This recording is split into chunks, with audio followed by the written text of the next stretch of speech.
നമസ്കാരം. ഇപ്പോൾ കിട്ടിയതിലേക്ക് പ്രിയ പ്രേക്ഷകർക്ക് സ്വാഗതം. വിശദമായ റിപ്പോർട്ടുകളിലേക്ക്. മാസപ്പടി കേസിൽ അന്വേഷണം വേഗത്തിലാക്കി ഇ ഡി. കരിമണൽ കമ്പനി CMRLലെ കൂടുതൽ ഉദ്യോഗസ്ഥരെ ഇ ഡി ചോദ്യം ചെയ്യുന്നു. CMRL chief general manager P Suresh Kumar E ഡിക്ക് മുന്നിൽ ഹാജരായി. ഇന്ന് ഹാജരാകണമെന്നാവശ്യപ്പെട്ട് മുൻ കാഷ്യർ വാസുദേവന് നോട്ടീസ് നൽകിയിട്ടുണ്ട്. വിനീത വീഴ്ച ചേരുന്നു വിശദാംശങ്ങളുമായി. വിനീത, നേരത്തെ തന്നെ എക്സാലോജിക്കും CMRLും തമ്മിലുള്ള സാമ്പത്തിക ഇടപാടുകൾ, മറ്റ് കരാർ ഇടപാടുകൾ, ഇതൊക്കെയാണ് ഇ ഡിയുടെ അന്വേഷണത്തിന്റെ ഫോക്കസ് പോയിന്റ് എന്ന് വ്യക്തമായതാണ് ആ സമൻസുകളിലൂടെ തന്നെ. അതുതന്നെയാണോ ഇപ്പോൾ ഇവരിൽ നിന്ന്, ഈ വിളിച്ചു വരുത്തുന്ന ചോദ്യം ചെയ്യുന്ന ഉദ്യോഗസ്ഥരിൽ നിന്ന് ഇ ഡി അറിയാൻ ശ്രമിക്കുന്നതും? തീർച്ചയായും ഗോകുൽ, അത്തരത്തിൽ തന്നെയാണ് എൻഫോഴ്സ്മെന്റ് ഡയറക്ടറേറ്റിന്റെ അന്വേഷണം മുന്നോട്ട് പോകുന്നത്. ഇന്നലെ 3 ഉദ്യോഗസ്ഥരെയാണ് എൻഫോഴ്സ്മെന്റ് ഡയറക്ടറേറ്റ് കൊച്ചിയിലെ ഓഫീസിലേക്ക് വിളിച്ചു വരുത്തിയത്. അവരെ 24 മണിക്കൂറാണ് ഇ ഡി ചോദ്യം ചെയ്തത്. ഇതിന് പിന്നാലെ ഇന്ന് ഉച്ചയോടുകൂടി 2 ഉദ്യോഗസ്ഥരെ കൂടി വിളിച്ചു വരുത്തിയിട്ടുണ്ട്. അതിൽ പി സുരേഷ് കുമാർ, അദ്ദേഹം ചീഫ് ജനറൽ മാനേജറാണ് CMRLന്റെ. അദ്ദേഹം ഇപ്പോൾ കൊച്ചിയിലെ ഇ ഡി ഓഫീസിൽ ഹാജരായിട്ടുണ്ട്. ആ ദൃശ്യങ്ങളാണ് നമുക്ക് ഇപ്പോൾ കാണാൻ കഴിയുന്നത്. അദ്ദേഹത്തിന് ഇന്ന് രാവിലെയോടുകൂടിയാണ് ഇ ഡി നോട്ടീസ് നൽകിയിട്ടുണ്ടായിരുന്നത്. ഇന്ന് ഹാജരാകണമെന്ന് ആവശ്യപ്പെട്ടായിരുന്നു നോട്ടീസ് നൽകിയിരുന്നത്. ഒപ്പം തന്നെ ഈ കേസുമായി ബന്ധപ്പെട്ടുകൊണ്ടുള്ള ഈ ഇ ഡി അന്വേഷിക്കുന്ന സാമ്പത്തിക ഇടപാടുകൾ സംബന്ധിച്ചുകൊണ്ടുള്ള ചില രേഖകൾ കൂടി ഹാജരാക്കണമെന്നും ഇ ഡി ആവശ്യപ്പെട്ടിട്ടുണ്ടായിരുന്നു. ആ രേഖകൾ ഉൾപ്പെടെയാണ് അദ്ദേഹം കൊച്ചിയിലെ ഇ ഡി ഓഫീസിലേക്ക് എത്തിയിരിക്കുന്നത്. ഒപ്പം തന്നെ ഈ കേസുമായി ബന്ധപ്പെട്ട മുൻ ഉദ്യോഗസ്ഥരിലേക്കും CMRLന്റെ മുൻ ഉദ്യോഗസ്ഥരിലേക്കും ഇ ഡിയുടെ ഒരു അന്വേഷണം നീങ്ങുന്നുവെന്നാണ് അറിയാൻ കഴിയുന്നത്. മുൻ കാഷ്യർ വാസുദേവനെയും ഇ ഡി വിളിച്ചു വരുത്തിയിട്ടുണ്ട്. ഇന്ന് ഹാജരാകണമെന്ന് ആവശ്യപ്പെട്ടാണ് നോട്ടീസ് നൽകിയിരിക്കുന്നത്. അദ്ദേഹവും ഇന്ന് കൊച്ചിയിലെ ഇ ഡി ഓഫീസിലേക്ക് അല്പസമയത്തിനകം എത്തിച്ചേരുമെന്നാണ് അറിയിച്ചിരിക്കുന്നത്. അങ്ങനെയെങ്കിൽ ഇവരെ വളരെ വിശദമായി തന്നെ എൻഫോഴ്സ്മെന്റ് ഡയറക്ടറേറ്റ് ചോദ്യം ചെയ്യും. ആദ്യഘട്ടത്തിൽ 3 ഉദ്യോഗസ്ഥരെയാണ് ഇ ഡി ചോദ്യം ചെയ്തിട്ടുണ്ടായിരുന്നത്. ഫിനാൻസ് വിഭാഗത്തിലെ ഉദ്യോഗസ്ഥരെയും ഒപ്പം തന്നെ IT വിഭാഗത്തിലെ ഉദ്യോഗസ്ഥരെയുമാണ് ചോദ്യം ചെയ്തത്. ഇവരിൽ നിന്നൊക്കെ ലഭ്യമായിട്ടുള്ള വിവരങ്ങളുടെ കൂടി അടിസ്ഥാനത്തിലായിരിക്കും ഇനിയുള്ള ഇ ഡിയുടെ ഒരു തുടർ നീക്കങ്ങൾ ഉണ്ടാവുക. ഗോകുൽ, വിനീത തുടരുക. മറ്റ് ഇതിന്റെ തന്നെ കൂടുതൽ വിശദാംശങ്ങളിലേക്ക് വരേണ്ടതുണ്ട്. മാസപ്പടി കേസിൽ വീണ വിജയനുമായി ബന്ധപ്പെട്ട രേഖകൾ ഇ ഡിക്ക് കൈമാറി CMRL. ആദായനികുതി വകുപ്പ് ഇന്റർവ്യൂം സെറ്റിൽമെന്റ് ബോർഡിന്റെ കണ്ടെത്തലിന് ആധാരമായ രേഖകളാണ് ഹാജരാക്കിയത്. ഇ ഡി സമൻസിനെതിരെ CMRL MD ശശിധരൻ കർത്തയും ഉദ്യോഗസ്ഥരും ഹൈക്കോടതിയെ സമീപിച്ചു. ഇ ഡി ഉദ്യോഗസ്ഥർ മാനസികമായി പീഡിപ്പിച്ചെന്ന് ഹർജിയിൽ CMRL ഉദ്യോഗസ്ഥർ ആരോപിക്കുന്നു. ഉദ്യോഗസ്ഥരെ തടങ്കലിൽ വെച്ചതല്ല, ചോദ്യം ചെയ്തതാണെന്ന് എൻഫോഴ്സ്മെന്റ് ഡയറക്ടറേറ്റ് വാദിച്ചു. വിനീത VG തുടരുന്നുണ്ട്. വിനീത, ഇന്നലെയും നിയമ നടപടികളുമായി CMRL മുന്നോട്ട് പോകുന്നു. ശശിധരൻ കർത്ത നേരിട്ട് ഹാജരാകുന്നത് ഒഴിവാക്കാൻ വേണ്ടിയുള്ള പരമാവധി ശ്രമം അവരുടെ ഭാഗത്തു നിന്ന് നടക്കുന്നുണ്ട്. ഒപ്പം ഇന്ന് ഹാജരാക്കിയ രേഖകളുടെ വിശദാംശങ്ങളും. തീർച്ചയായും ഗൂഗിൾ സൂചിപ്പിച്ചതുപോലെ തന്നെ തിങ്കളാഴ്ച ഹാജരാകണമെന്ന് ആവശ്യപ്പെട്ട് ശശിധരൻ കർത്തയ്ക്ക് ഇ ഡി നോട്ടീസ് നൽകിയിരുന്നുവെങ്കിലും അദ്ദേഹം ആ ചോദ്യം ചെയ്യലിൽ നിന്ന് വിട്ടുനിന്നു. തുടർന്ന് ഇന്ന് വീണ്ടും ഹാജരാകണമെന്ന് ആവശ്യപ്പെട്ട് ഇ ഡി നോട്ടീസ് നൽകിയിട്ടുണ്ടായിരുന്നു. ഇ ഡിയുടെ ഈ തുടർ നീക്കത്തിനെതിരെയാണ് ശശിധരൻ കർത്ത ഇന്ന് ഹൈക്കോടതിയെ സമീപിച്ചത്. ഇ ഡി സമൻസിനെതിരെയാണ് അദ്ദേഹം ഹർജി നൽകിയിരിക്കുന്നത്. ആരോഗ്യ പ്രശ്നങ്ങൾ ചൂണ്ടിക്കാട്ടിയാണ് ആ ഹർജിയിൽ അദ്ദേഹം ആവശ്യങ്ങൾ ഉന്നയിച്ചിരിക്കുന്നത്. ഒപ്പം തന്നെ ശശിധരൻ കർത്തയുടെ ഹർജിക്ക് പിന്നാലെ CMRL ഉദ്യോഗസ്ഥരും ഹൈക്കോടതിയെ സമീപിച്ചിട്ടുണ്ട്. ഈ ചോദ്യം ചെയ്യലിൽ മാനസികമായി പീഡിപ്പിച്ചെന്നാണ് അവരുടെ ഒരു ആക്ഷേപമുള്ളത്. നിയമവിരുദ്ധമായി തടങ്കലിൽ വെച്ചെന്ന CMRL ഉദ്യോഗസ്ഥർ ആ ഹർജിയിൽ പറയുന്നുണ്ട്. കാരണം ഇന്നലെ രാവിലെ 11 മണിയോടുകൂടിയാണ് ഉദ്യോഗസ്ഥർ ചോദ്യം ചെയ്യലിനായി എത്തിയത്. അവർക്ക് ഏതാണ്ട് 24 മണിക്കൂറോളം ആ ചോദ്യം ചെയ്യൽ നീണ്ടുനിന്നു. ഈ രാത്രി മുഴുവൻ ഇ ഡി ഓഫീസിൽ തങ്ങൾക്ക് തങ്ങേണ്ടി വന്നുവെന്നും ഹർജിയിൽ ഉദ്യോഗസ്ഥർ ചൂണ്ടിക്കാട്ടുന്നുണ്ട്. ഒപ്പം തന്നെ വീണ വിജയനെതിരായ രേഖകൾ CMRL ഹാജരാക്കിയിട്ടുണ്ട്. ആദായ നികുതി വകുപ്പിന്റെ ഇന്റർവ്യൂം സെറ്റിൽമെന്റ് ബോർഡിന്റെ കണ്ടെത്തലിന് ആധാരമായിട്ടുള്ള രേഖകളാണ് CMRL ഹാജരാക്കിയിരിക്കുന്നത്. ഇ ഡി ആവശ്യപ്പെട്ടതിന് പ്രകാരമാണ് ഇങ്ങനൊരു നടപടിയിലേക്ക് CMRL എത്തിയിട്ടുള്ളത്. ഒപ്പം തന്നെ ഈ ശശിധരൻ കർത്തയ്ക്ക് നേരിട്ട് ഹാജരാകാൻ കഴിയില്ല. ഈ ചോദ്യാവലി അയച്ചു തന്നാൽ അതിന് മറുപടി നൽകാമെന്നും CMRL അറിയിച്ചിട്ടുണ്ട്. ഈ ഉദ്യോഗസ്ഥരെ ചോദ്യം ചെയ്തതിനു ശേഷം വിട്ടയച്ചതായി ഇ ഡി ഈ ഹർജിക്ക് മറുപടിയായി കോടതിയിൽ അറിയിച്ചിട്ടുണ്ട്. ചോദ്യം ചെയ്തതിന്റെ CCTV ഫൂട്ടേജ് സൂക്ഷിച്ചു വെക്കണമെന്നും ഹർജിക്കാർ പറയുന്നുണ്ട്. തടങ്കലിൽ വെച്ചതല്ല, ചോദ്യം ചെയ്തതാണെന്ന് ഇ ഡി പറയുന്നുണ്ട്. എന്തിന് സന്ധ്യയ്ക്ക് ശേഷം ഈ കസ്റ്റഡിയിൽ വെച്ചുവെന്നും ഹർജിക്കാർ കോടതിയിൽ ചോദിച്ചിട്ടുണ്ട്. ഈ ഹർജി വെള്ളിയാഴ്ചത്തേക്ക് ഇപ്പോൾ മാറ്റിയിരിക്കുകയാണ്. ഗൂഗിൾ, ശരി വിനീത, ഏതായാലും മാസപ്പടി കേസിൽ ദ്രുതഗതിയിലുള്ള നടപടികളിലേക്ക് ഇ ഡി കടക്കുമ്പോൾ ആ നടപടികളെ ചോദ്യം ചെയ്യാനുള്ള സമൻസിനെ അടക്കം ചോദ്യം ചെയ്തുകൊണ്ട് എതിർ ഹർജികളുമായി ഹൈക്കോടതിയെ ഉൾപ്പെടെ സമീപിച്ചിരിക്കുകയാണ് ശശിധരൻ കർത്തയും CMRL ജീവനക്കാരും. ഇനി ലോക്സഭാ തെരഞ്ഞെടുപ്പ് വാർത്തകൾ. ICL FinCorp 24 ഇലക്ഷൻ സമർപ്പിക്കുന്നത് ICL FinCorp, the intelligent choice. Powered by Asset, responsibly yours. Plaza Premium Gold, the universe's finest ice cream. in association with DuraShine Roof and Wall Sheets. ഒരു ടാറ്റ ബ്ലൂസ്കോപ്പ് സ്റ്റീൽ ഉൽപ്പന്നം. ACCA CMA CA പഠിച്ച് ജയിക്കാനുള്ള ശരിയായ മാർഗം. എലാൻസ് 0% പണിക്കൂലി, 100% സന്തോഷം. Al Muqtadir jewellery group, India, UAE.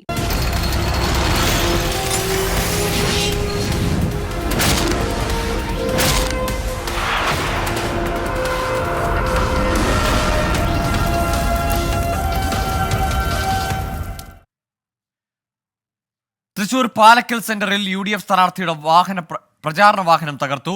വെങ്ങടിശ്ശേരി Gandhinagar സ്വദേശി സുരേഷ് പട്ടിക കൊണ്ട് അടിച്ചു തകർത്തു എന്നാണ് ആരോപണം. സുരേഷ് CPIM അനുഭാവിയാണെന്ന് കോൺഗ്രസ് പ്രവർത്തകർ ആരോപിച്ചു. പോലീസ് സ്ഥലത്തെത്തി പ്രതിയെ കസ്റ്റഡിയിലെടുത്തു. സൂരജ് ചേരുന്നു വിശദാംശങ്ങളുമായി. സൂരജ്, എപ്പോഴാണ് ഈ സംഭവം നടന്നത്? ഈ സുരേഷിന്റെ രാഷ്ട്രീയ പശ്ചാത്തലം എന്താണ്? ഗോകുൽ, ഇന്ന് ഉച്ചയ്ക്ക് 2:30 സംഭവം നടക്കുന്നത്. പാലക്കൽ സെൻട്രൽ UDF സ്ഥാനാർത്ഥി K മുരളീധരന്റെ തെരഞ്ഞെടുപ്പ് പ്രചരണാർത്ഥം ഈ നേതാക്കൾ ഈ വാഹനത്തിൽ നിന്ന് മൈക്ക് കണക്ട് ചെയ്ത് സംസാരിച്ചുകൊണ്ടിരിക്കുന്നതിനിടയിലാണ് ഇത്തരത്തിലൊരു ആക്രമണം ഉണ്ടാകുന്നത്. ഈ പ്രസംഗിച്ചതിലുള്ള പ്രകോപനമാണ് ഇത്തരത്തിൽ ഒരു ആക്രമണത്തിലേക്ക് വഴിതെളിച്ചതെന്നുള്ളതാണ് പോലീസുമായി സംസാരിക്കുമ്പോൾ മനസ്സിലാക്കാൻ കഴിയുന്നത്. വെങ്ങനിശ്ശേരി സ്വദേശിയായിട്ടുള്ള സുരേഷ് ഈ പ്രസംഗത്തിൽ പ്രകോപിതനായി പട്ടികയെടുത്ത് ഈ ഓട്ടോറിക്ഷയുടെ ചില്ലടിച്ചു പൊട്ടിക്കുകയായിരുന്നു. പിന്നീട് UDF പ്രവർത്തകർ തന്നെ ഇദ്ദേഹത്തെ ഈ പ്രതിയെ തടഞ്ഞു വെക്കുകയായിരുന്നു. പിന്നീട് പോലീസിനെ വിവരം അറിയിച്ചു. പോലീസ് സ്ഥലത്തെത്തി പ്രതിയെ കസ്റ്റഡിയിലെടുത്തിട്ടുണ്ട്. എന്തായാലും പ്രതി നിലവിൽ പോലീസിന്റെ കസ്റ്റഡിയിലാണുള്ളത്. ഈ സുരേഷ് CPM പ്രവർത്തകനാണ് എന്നുള്ളതാണ് നിലവിൽ കോൺഗ്രസ് ആരോപിക്കുന്നത്. ഗൂഗിൾ. ശരി, തൃശൂർ പാലക്കൽ സെന്ററിലാണ് ഇത്തരത്തിൽ K മുരളീധരന്റെ UDF സ്ഥാനാർത്ഥിയുടെ പ്രചാരണ വാഹനത്തിന് നേരെ ആക്രമണം നടന്നത്. ഏതായാലും പ്രതിയെ കസ്റ്റഡിയിൽ എടുത്തിട്ടുണ്ട്. CPIM പ്രവർത്തകൻ എന്നതാണ് കോൺഗ്രസിന്റെ ആരോപണം. സൂരജ് സജിയാണ് വിശദാംശങ്ങൾ പങ്കുവച്ചത്. ആലപ്പുഴയിലെ NDA സ്ഥാനാർത്ഥി ശോഭാ സുരേന്ദ്രനെതിരായ മാനനഷ്ട കേസിൽ DCC പ്രസിഡന്റ് മൊഴി നൽകി. ആലപ്പുഴ 1ാം class judicial first class magistrate കോടതിയിലെത്തിയതാണ് മൊഴി നൽകിയത്. കേസ് 30-ന് വീണ്ടും പരിഗണിക്കും. UDF സ്ഥാനാർത്ഥി KC വേണുഗോപാൽ രാജസ്ഥാനിലെ മുൻ മന്ത്രിയുമായി ചേർന്ന് അഴിമതി നടത്തിയ ആരോപണമാണ് പരാതിക്ക് അടിസ്ഥാനം. KK ശൈലജയ്ക്കെതിരെ അശ്ലീലം പ്രചരിപ്പിച്ച് സൈബർ ആക്രമണം നടത്താനുള്ള UDF ശ്രമം കേരളത്തിൽ വിലപ്പോവില്ലെന്ന് CPIM സംസ്ഥാന സെക്രട്ടറി MV ഗോവിന്ദൻ. UDF സ്ഥാനാർത്ഥി സൈബർ ആക്രമണത്തിനായി പ്രത്യേക സംഘത്തെ വടകരയിൽ ഇറക്കിയിട്ടുണ്ടെന്നും MV ഗോവിന്ദൻ ആരോപിച്ചു. കൃത്രിമമായ രേഖയുണ്ടാക്കുന്നതിന് നേതൃത്വപരമായി പങ്കുവഹിച്ചിരുന്ന യൂത്ത് കോൺഗ്രസിൻ്റെ പ്രസിഡന്റ് തെരഞ്ഞെടുപ്പുമായിട്ട് ബന്ധപ്പെട്ട പ്രശ്നത്തിൽ എങ്ങനെ കൃത്രിമ രേഖയുണ്ടാക്കി എന്നുള്ളത് ഇപ്പോഴും കേരളം ചർച്ച ചെയ്ത് പൂർത്തിയാക്കിയിട്ടില്ല. ഇത് UDF നേതൃത്വമോ സ്ഥാനാർത്ഥിയോ അറിയാതെ നടക്കുന്ന ഒന്നല്ലെന്ന് വളരെ വ്യക്തമാണ്. കുടുംബ ഗ്രൂപ്പുകളിലേക്ക് മോർഫ് ചെയ്ത ചിത്രങ്ങൾ അയക്കുകയും വളരെ മോശമായ രീതിയിൽ പ്രചരിപ്പിക്കുകയും ചെയ്യുകയാണ് ഉണ്ടായത്. ഒരു മറയുമില്ലാതെ സ്വന്തം ഐഡികളിൽ നിന്നാണ് UDF പ്രവർത്തകർ ഈ പ്രചരണം നടത്തുന്നത്. സ്ഥാനാർത്ഥികൾ പറയുന്നത് എന്തെന്ന് നോക്കാം. കാണാം വോട്ടോഗ്രാഫ്. അൽ മുക്തദിർ ജ്വല്ലറി ഗ്രൂപ്പ് വോട്ടോഗ്രാഫ് സമർപ്പിക്കുന്നത് 0% പണിക്കൂലി, 100% സന്തോഷം. Al Muqtadir jewellery group, India, UAE.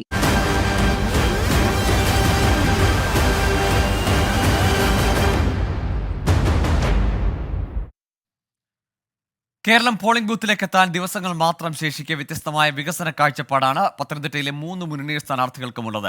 ശബരിമലയിലേക്കുള്ള പശ്ചാത്തല വികസനവും അടിസ്ഥാന സൗകര്യങ്ങളും അടക്കമുള്ള വിഷയങ്ങൾ ഇവർ മുന്നോട്ട് വെക്കുന്നു. 2 പ്രധാനപ്പെട്ട പ്രൊജക്റ്റുകൾ ഇവിടെ പൂർത്തീകരിക്കപ്പെടാനുണ്ട്. ഒന്ന് എരുമേലി വിമാനത്താവളം, 2 ശബരി റെയിൽവേ. ഈ 2 കാര്യങ്ങൾക്കായിരിക്കും ടോപ്പ് പ്രിയോറിറ്റി കൊടുക്കുന്നത്. പത്തനംതിട്ടയുടെ അപകർഷതാവസ്ഥയ്ക്ക് എല്ലാം കാരണം കണക്ടിവിറ്റി ഇല്ല എന്നുള്ളതുകൊണ്ടാണ്. ആദ്യം ആറന്മുള എയർപോർട്ടിന് വേണ്ടി മുഴുവൻ കാര്യങ്ങളും ചെയ്തത്, എല്ലാ അനുമതിയും കൊണ്ടു. അന്ന് രാഷ്ട്രീയ CPM-ഉം BJP-യും ചേർന്നുള്ള രാഷ്ട്രീയ ബാന്ധവത്തിൽ അത് തകർത്തതാണ്. ഒരു സംശയം എനിക്കില്ല എന്താണ് ഏറ്റവും വലിയ മുൻഗണന നൽകാമെന്നുള്ളത്. എല്ലാവർക്കും തൊഴിൽ. വിജ്ഞാന പത്തനംതിട്ട ഉറപ്പാണ് തൊഴിൽ, എല്ലാവർക്കും തൊഴിൽ. ഇത് മൈഗ്രേഷൻ കോൺക്ലേവ് കഴിഞ്ഞിട്ട് പ്രഖ്യാപിച്ചതാണ്. തുടക്കവും കുറിച്ചിട്ടുണ്ട്. അതങ്ങ് ഏറ്റെടുത്ത് വിജയിപ്പിക്കുക എന്നുള്ളതാണ്. ശബരിമല വലിയൊരു അനുഗ്രഹമാണ് വികസനത്തിന്. എന്തുകൊണ്ടാൽ ഇവിടെ വരുന്ന തീർത്ഥാടക കോടികൾ അതിലൊരു ഭാഗം 2-3 ദിവസം ഇവിടെ പത്തനംതിട്ടയിൽ കാഴ്ച കാണാൻ തങ്ങുകയാണെങ്കിൽ അത് വലിയ വികസനമായിട്ട് മാറും ടൂറിസത്തിൻ്റെത്. അടിസ്ഥാന സൗകര്യങ്ങൾ, ഇവിടുത്തെ റോഡുകൾ തന്നെ ഏറ്റവും ദയനീയ അവസ്ഥയിലാണ്. ഈ ജില്ലയുടെ പുറത്തേക്ക് പോയി ഇപ്പോൾ ആലപ്പുഴയിലും കോട്ടയത്തും പോകുമ്പോൾ പോലും ഇതിനേക്കാൾ നല്ല റോഡുകളാണ്. അപ്പോൾ അവിടെ നിന്നായിരിക്കും തുടങ്ങുന്നത്. അടിസ്ഥാനമായി കണക്ടിവിറ്റി, ഇൻഫ്രാസ്ട്രക്ചറൽ പ്രോജക്റ്റുകൾ ഇതിന്ന് തുടങ്ങും. പിന്നെ ഞാൻ പറഞ്ഞ പോലെ ഈ മണ്ഡലത്തിലൊരു IT പാർക്കില്ല, ഒരു ഇൻഡസ്ട്രിയൽ പാർക്കില്ല, ഒരു സ്റ്റാർട്ടപ്പ് ഇൻക്യുബേറ്റർ ഇല്ല. ഈ മണ്ഡലത്തിൽ ഏതെങ്കിലും ഒരു കേന്ദ്ര സർക്കാർ POC-യുടെ ഒരു യൂണിറ്റ് ഇല്ല. ഈ മണ്ഡലത്തിൽ പറയപ്പെടുന്ന ഒരു വ്യവസായമില്ല, ചെറുകിട വ്യവസായമില്ല, വലിയ വ്യവസായങ്ങളില്ല. അതുപോലെ വലിയ പൊട്ടൻഷ്യലുള്ളൊരു മണ്ഡലമാണ്. ചെറുപ്പക്കാർ മുതൽ അവർക്ക് തൊഴിലവസരങ്ങൾ, നിരവധി തൊഴിലവസരങ്ങൾ ഉണ്ടാകുന്ന ആവിന് തൊട്ട് ഇവിടെ ഒരുപാട് വയോജകരുണ്ട്. അവർക്കായിട്ടുള്ള ജെറിയാട്രിക് കെയർ ഉൾപ്പെടെ എല്ലാവർക്കും, ഈ മണ്ഡലത്തിലുള്ള എല്ലാവർക്കും വേണ്ടി ഒരുപാട് പദ്ധതികൾ കേന്ദ്ര സർക്കാരിൻ്റെ സഹായത്തോടെ ഇവിടെ എനിക്ക് നടപ്പാക്കാൻ സാധിക്കും. ഇപ്പോൾ വരുന്ന ഒരു വാർത്ത, നടിയെ ആക്രമിച്ച കേസിൽ വസ്തുതാന്വേഷണ റിപ്പോർട്ടിന്റെ മൊഴിപ്പകർപ്പ് അതിജീവിതയ്ക്ക് നൽകണമെന്ന ഉത്തരവിനെതിരെ പ്രതി ദിലീപ് സമർപ്പിച്ച ഹർജി ഹൈക്കോടതി തള്ളിയിരിക്കുന്നു. എസ് ശ്രീകാന്ത് വിശദാംശങ്ങളുമായി. ശ്രീകാന്ത്, വീണ്ടും ഒരു തിരിച്ചടി നേരിടുകയാണല്ലോ ഈ കേസിൽ. ഏറ്റവും പ്രധാനപ്പെട്ട കേസാണ് ഇപ്പോൾ ഉത്തരവായിരിക്കുന്നത്. അതിൽ പറയുന്നത് ഇപ്രകാരമാണ്. നേരത്തെ സിംഗിൾ ബെഞ്ച് ഒരു ഉത്തരവിട്ടിരുന്നു. അതായത് മൊഴിപ്പകർപ്പ്, ഈ വസ്തുതാന്വേഷണ റിപ്പോർട്ടിൽ ഉൾപ്പെടുത്തിയിട്ടുള്ള മൊഴികളുടെ പകർപ്പ് അത് ഈ അതിജീവിതയ്ക്ക് നൽകണം എന്നുള്ളതായിരുന്നു അവരുടെ നിർദ്ദേശം. അതിനെതിരെ നടൻ ദിലീപ് കോടതിയെ വീണ്ടും സമീപിക്കുകയായിരുന്നു. അതിൽ പറഞ്ഞിരുന്നത് ഇതിനോടകം തന്നെ തീർപ്പാക്കിയ കേസിൽ വീണ്ടും മൊഴിപ്പകർപ്പ് നൽകുന്നത് നിയമവിരുദ്ധമാണ് എന്ന് ദിലീപ് കോടതിയെ ബോധിപ്പിക്കാൻ ശ്രമിച്ചു. അതിൽ കോടതി വിശദമായ വാദം കേൾക്കുകയും ചെയ്തു. ഏറ്റവും ഒടുവിൽ ദിലീപിന് ഇപ്പോൾ തിരിച്ചടി ഉണ്ടായിരിക്കുന്നു. ദിലീപിന്റെ ഹർജി ഹൈക്കോടതി തള്ളിയിരിക്കുന്നു. മൊഴിപ്പകർപ്പ് അതിജീവിതയ്ക്ക് നൽകാം എന്നുള്ളതാണ് കോടതിയുടെ തീരുമാനം. ഇത്തരത്തിൽ തീർപ്പാക്കിയ കേസുകളിൽ മൊഴിപ്പകർപ്പ് പിന്നീട് നൽകുന്നത് അത് ക്രമക്കേടല്ല, അല്ലെങ്കിൽ അത് ഏതെങ്കിലും തരത്തിൽ നിയമവിരുദ്ധമല്ല എന്നിപ്പോൾ ഹൈക്കോടതി കണ്ടെത്തിയിരിക്കുന്നു. ഈ കേസിലെ 8ാം പ്രതിയായ ദിലീപ് ഇത് ഉപഹർജിയായാണ് സമർപ്പിക്കുകയുണ്ടായത്. ആ ഉപഹർജി ഇപ്പോൾ ഹൈക്കോടതി തള്ളിയിരിക്കുന്നു. ഈ മെയ് 30 ഈ കേസ് വീണ്ടും വാദം കേൾക്കാനായി വെച്ചിരിക്കുന്നതിനിടെയാണ് വെക്കേഷൻ ബെഞ്ച് മുൻപാകെ ഉപഹർജി എത്തിയത്. കനത്ത തിരിച്ചടി ഈ കേസിൽ ദിലീപിന് ഉണ്ടായിരിക്കുന്നു. അതിജീവിതയ്ക്ക് മൊഴിപ്പകർപ്പ് നൽകാം, മൊഴിപ്പകർപ്പിന്റെ അടിസ്ഥാനത്തിൽ തുടർ അന്വേഷണം നടപടി എന്നതടക്കമുള്ള കാര്യങ്ങളുമായി അതിജീവിതയ്ക്ക് മുന്നോട്ട് പോകാനും സാധിക്കും. വളരെ വലിയൊരു ബ്രേക്ക് ത്രൂ ഈ കേസുമായി ബന്ധപ്പെട്ട്, ഈ മെമ്മറി കാർഡിന്റെ ഹാഷ് വാല്യൂ മാറിയതുമായി ബന്ധപ്പെട്ട് അതിജീവിതയ്ക്കുണ്ടായിരിക്കുന്നു. ഈ ദിലീപിന്റെ വാദങ്ങൾ ഹൈക്കോടതി തള്ളിയിരിക്കുന്നു. ശ്രീകാന്ത്, ഈ കേസ് കേവലം ഈ ഹാഷ് വാല്യൂ മാറിയതുമായി ബന്ധപ്പെട്ടല്ല, പ്രധാനപ്പെട്ട കേസിനെ തന്നെ നിർണായകമായി സ്വാധീനിക്കാവുന്ന ഒരു നടപടി കൂടിയല്ലേ ഇതിലെ തുടർ നടപടികൾ? ഒരുപക്ഷെ ഈ മൊഴിപ്പകർപ്പ് ലഭിച്ചാൽ അതനുസരിച്ച് തുടർ നിയമ നടപടികൾ അത് പ്രധാനപ്പെട്ട കേസിനെ കൂടി, പ്രധാനപ്പെട്ട നടിയെ ആക്രമിച്ച കേസുമായി ബന്ധപ്പെട്ട വിചാരണ ഉൾപ്പെടെ സ്വാധീനിച്ചേക്കാനിടയില്ലേ? നടിയെ ആക്രമിച്ച കേസ്, അതിന്റെ മെയിൻ കേസ് ഇപ്പോൾ വിചാരണ അന്തിമഘട്ടത്തിലാണ്. കൂടുതൽ സമയം നീട്ടിച്ചോദിച്ചതിന്റെ അടിസ്ഥാനത്തിൽ അത് അനുവദിച്ച് നൽകിയിട്ടുമുണ്ട്. അതിപ്പോൾ അന്തിമഘട്ടത്തിൽ എത്തി നിൽക്കുന്നു എന്നുള്ളതാണ് ഏറ്റവും പ്രധാനപ്പെട്ട കാര്യം. അതിനിടയിൽ ആ കേസിനെ തന്നെ സ്വാധീനിക്കുന്ന തരത്തിൽ നേരത്തെ ഈ ദൃശ്യങ്ങൾ ചോർന്നു എന്ന് പറയുന്നത് ഗുരുതരമായ കുറ്റമാണ്. അത് ആര് ചോർത്തി, ആർക്കു വേണ്ടി ചോർത്തി, ഈ കേസിനെ സ്വാധീനിക്കുന്ന തരത്തിൽ പ്രതിഭാഗത്തിന്റെ കൈകളിലേക്ക് ആ ദൃശ്യങ്ങൾ എത്തിയിട്ടുണ്ടോ? അങ്ങനെ ഒട്ടനവധി ചോദ്യങ്ങൾ ഉണ്ട്. അങ്ങനെ തെളിയിക്കാൻ ഈ അതിജീവിതയ്ക്കും പ്രോസിക്യൂഷനും സാധിച്ചാൽ അത് പ്രധാനപ്പെട്ട കേസിനെയും ബാധിക്കും എന്ന കാര്യത്തിൽ ഒരു സംശയവും വേണ്ട. നടൻ ദിലീപിന് വലിയ തിരിച്ചടി തന്നെയായിരിക്കും. IG റാങ്കിൽ കുറയാത്ത ഉദ്യോഗസ്ഥൻ ഈ കേസ് അന്വേഷിക്കണം എന്നുള്ളതാണ് അതിജീവിതയുടെ ആവശ്യം. അവർ ആ ആവശ്യം ഹൈക്കോടതി മുൻപാകെ വെച്ചിട്ടുണ്ട്. കോടതി അത് പരിഗണിക്കാനും ഇരിക്കുകയാണ്.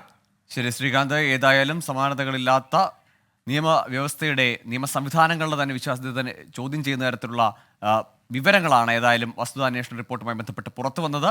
അതിലെ മൊഴിപ്പകർപ്പ് അതിജീവിതയ്ക്ക് ലഭിക്കുമ്പോൾ തുടർ നിയമ നടപടികൾ അത് നിർണായകമാകും. ദിലീപിന് ഏതായാലും ആവശ്യം തള്ളിയിരിക്കുന്നതോടുകൂടി വലിയ തിരിച്ചടിയാണ് കോടതിയിൽ നിന്നുണ്ടായിരിക്കുന്നത്. എസ് ശ്രീകാന്താണ് വിവരങ്ങൾ നൽകിയത്. ഇപ്പോൾ കിട്ടിയത് തുടരും, ഇടവേളയ്ക്ക് ശേഷം. ഇപ്പോൾ കിട്ടിയതിലേക്ക് വീണ്ടും. വോട്ടെടുപ്പിന് 10 നാൾ ബാക്കി നിൽക്കെ കേരളത്തിൽ തെരഞ്ഞെടുപ്പ് പ്രചാരണം ഉച്ചസ്ഥായിയിൽ. കോഴിക്കോട്ടും മലപ്പുറത്തും കോൺഗ്രസ് പ്രവർത്തകർക്ക് ആവേശം പകർന്ന രാഹുൽ ഗാന്ധിയുടെ റോഡ് ഷോ. വയനാട്ടിൽ രാഹുൽ ഗാന്ധിയുടെ റോഡ് ഷോയ്ക്ക് മറുപടി നൽകാൻ ഇടതുമുന്നണിയുടെ ജനമഹാസാഗരം പുരോഗമിക്കുന്നു. സമീർ ബിൻ കരീം കരുവാരക്കുണ്ട് നിന്ന്, സുർജിത്ത് അയ്യപ്പത്ത് കൽപ്പറ്റയിൽ നിന്നും ചേരുന്നുണ്ട്. സുർജിത്ത് അയ്യപ്പത്തിലേക്ക് ആദ്യം. സുർജിത്ത്, വയനാട്ടിൽ വലിയ വനിതാ പങ്കാളിത്തത്തോടുകൂടി വനിതാ നേതാക്കളുടെ നേതൃത്വത്തിലാണല്ലോ ഈ ജനമഹാസാഗരം. ഇപ്പോൾ എവിടെ എത്തിയിരിക്കുന്നു ഈ റാലി?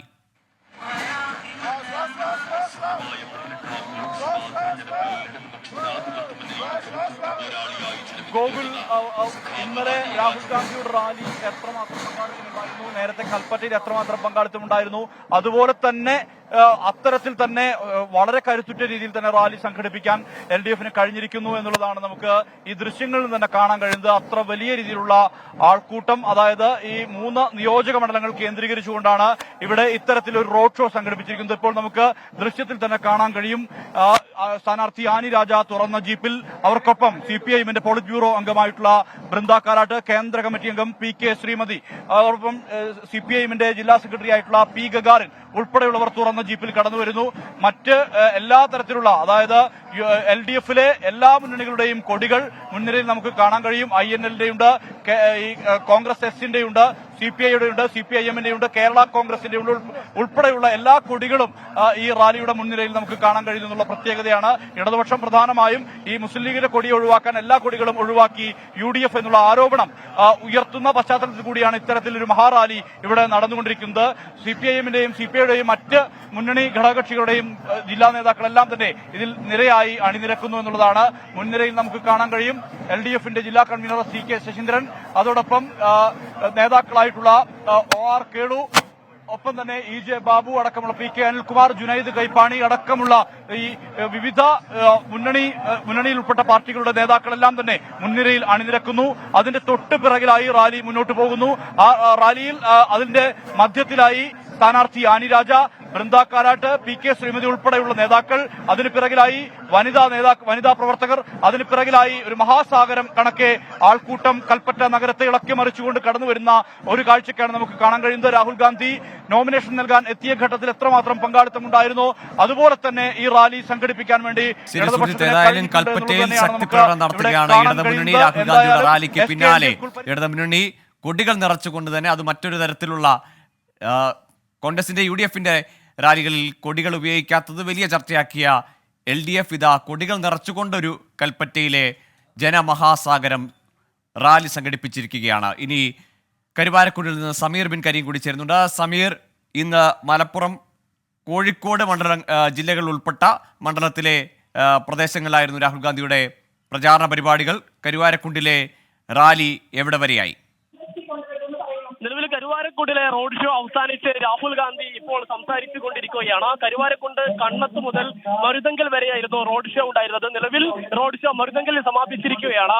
വലിയൊരു ജനപങ്കാളിത്തം നമുക്ക് ഇവിടെ കാണാൻ സാധിക്കുന്നുണ്ട്. ഇന്നത്തെ ദിവസത്തിലെ ഏറ്റവും വലിയ ജനപങ്കാളിത്തം ഈ റോഡ് ഷോയുടെ ഇന്നത്തെ അവസാന പോയിന്റ് ആയിരിക്കുന്ന കരുവാരക്കുണ്ട് തന്നെ നമുക്ക് പറയാൻ സാധിക്കുന്നുണ്ടാവും. ഏതായാലും നിലവിൽ കഴിഞ്ഞ തവണ രാഹുൽ ഗാന്ധിക്ക് ഏറ്റവും കൂടുതൽ ഭൂരിപക്ഷം നൽകിയ ഒരിടം കൂടിയാണ് കരുവാരക്കുണ്ട് എന്നുള്ള പ്രധാനപ്പെട്ട ഒരു കാര്യം. നിലവിൽ രാഹുൽ ഗാന്ധി സംസാരിക്കുകയാണ്. കേന്ദ്ര സർക്കാരിനെ രൂക്ഷമായി വിമർശിച്ചുകൊണ്ടാണ് രാഹുൽ ഗാന്ധി സംസാരിക്കുന്നത്. കേന്ദ്ര സർക്കാർ കൊണ്ടുവന്ന അഗ്നിപഥ് പദ്ധതി കോൺഗ്രസ് അധികാരത്തിൽ വന്നാൽ നിർത്തുന്നതടക്കമുള്ള വാഗ്ദാനങ്ങളാണ് രാഹുൽ ഗാന്ധി നൽകിക്കൊണ്ടിരിക്കുന്നത്.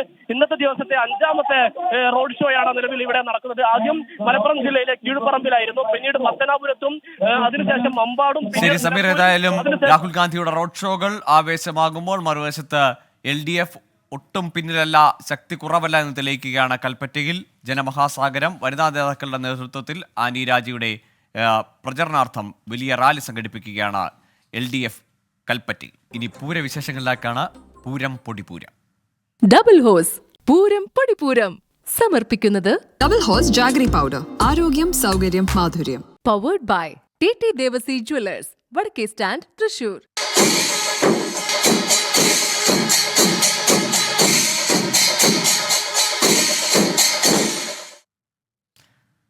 വീണ്ടും ഒരു പൂരക്കാലമെത്തി. തൃശൂർ പൂരത്തിന്റെ അനുഭവങ്ങൾ കോർത്തിണക്കി ഒരു ഗാനം ഒരുക്കിയിരിക്കുകയാണ് നാടൻപാട്ട് കലാകാരി പ്രസീത ചാലക്കുടിയും സംഘവും.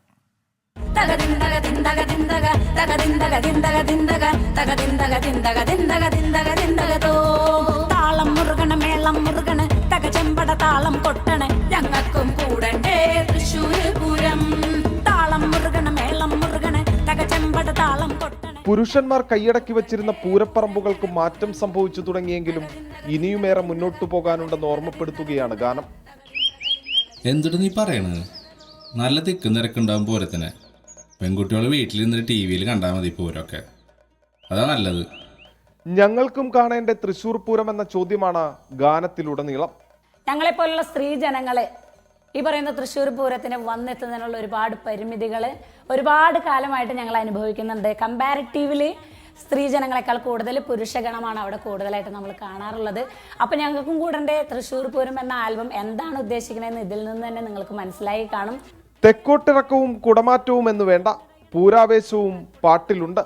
ലോകത്തിലെ തന്നെ ഏറ്റവും വലിയ സംഗീത മാമാങ്കമായിട്ടുള്ള ഇലഞ്ഞിത്തറ മേളം നമ്മുടെ തൃശ്ശൂർ പൂരത്തിന്റെ ഏറ്റവും വലിയ വൈബാണ്, നമുക്ക് എല്ലാവർക്കും അറിയാം. താളം മുറുകണ മേളം മുറുകണ തകചെമ്പട താളം കൊട്ടണ ഞങ്ങൾക്കും കൂടണ്ടേ തൃശ്ശൂർ പൂരം. താളം മുറുകണ മേളം മുറുകണ തകചെമ്പട താളം കൊട്ടണ ഞങ്ങൾക്കും കൂടണ്ടേ പൂരങ്ങടെ പൂരം. സന്ദീപ് മുണ്ടൂരിന്റെ വരികൾക്ക് സംഗീതം പകർന്നിരിക്കുന്നത് സുരേഷ് പാവനിയാണ്. നാസർ മാലി ഓർക്കസ്ട്രേഷൻ, വിനീഷ് വിശ്വനാഥനാണ് ദൃശ്യാവിഷ്കാരം. തെക്കേ നട തള്ളി തുറന്നേ പൂരത്തിൻ ആരവമായി മേളത്തിൽ പെരുമഴ നനയാൻ ഞങ്ങളുമുണ്ടട്ടോ. എൻ്റെ ജീവിതത്തിൽ ഞാൻ ആദ്യമായിട്ട് പൂരം കാണുന്നത് എൻ്റെ മനുവേട്ടൻ എൻ്റെ ജീവിതത്തിൽ വന്നതിന് ശേഷമാണ്. അദ്ദേഹമാണ് എന്നെ കൊണ്ടുപോയി കാണിച്ചത്. അന്നൊക്കെ ഒരുപാട് ദൂരം നിന്നിട്ട് കുടമാറ്റം കാണാനും അതുപോലെ ഇലഞ്ഞിത്തറ മേളൊക്കെ ഒരുപാട് ദൂരം നിന്നിട്ടാണ് ഞങ്ങൾക്ക് കാണാൻ വേണ്ടി പറ്റിയേക്കണേ. ഇക്കുറിയും പൂരം കാണാൻ ജനാരവത്തിനൊപ്പം ഉണ്ടാകുമെന്ന് പ്രസീത ചാലക്കുടി. അപ്പൊ നമ്മൾ പൂരം പൊളിക്കല്ലേ? അപ്പൊ നമുക്ക് പൊളിക്കാം. ഈ വരുന്ന ഏപ്രിൽ മാസം 19, 20 ഞങ്ങളും ഉണ്ടാവും പൂരപ്പറമ്പിൽ. അടിച്ചു പൊളിക്കാം നമുക്ക് പൂരം. മടത്തിൽ വരവില്ലാലിൻ നിലകൾ താളം തുള്ളണ കണ്ടണ്ട, ഉപചാരം ചൊല്ലണ നേരം കണ്ണുകൾ നിറയണ കണ്ടണ്ട. മടത്തിൽ ക്യാമറാമാൻ ബിനേഷ് ബാബുരാജിനൊപ്പം സൂരജ് സജി, 24. ഇതോടെ ഇപ്പോൾ കിട്ടിയത് പൂർണ്ണമാകുന്നു. ഇനി 100 ന്യൂസിന്റെ സമയമാണ്. സ്മിത ഹരിദാസ് എത്തും. നമസ്കാരം.